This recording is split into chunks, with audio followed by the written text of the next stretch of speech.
నిర్వహించుటకు సత్యదేవు వ్రతమొక్కటి సాక్షి. సర్వులు ఒకటై నిర్వహించుటకు సత్యదేవు వ్రతమొక్కటి సాక్షి. సత్యనారాయణ వ్రతము శ్రీ సత్యనారాయణ వ్రతము.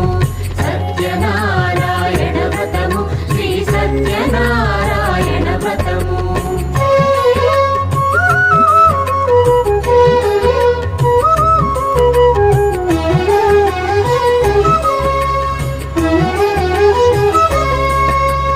కొత్త పీటగుని తెచ్చి పసుపు కుంకుమలతో అలంకరించి, కొత్త బట్ట పీఠముపై నుంచి తండులముల నిండుగా సవరించి, వక్కలాకులను చక్కగా పరచి దిక్కు నీవెయని మ్రొక్కవలెను.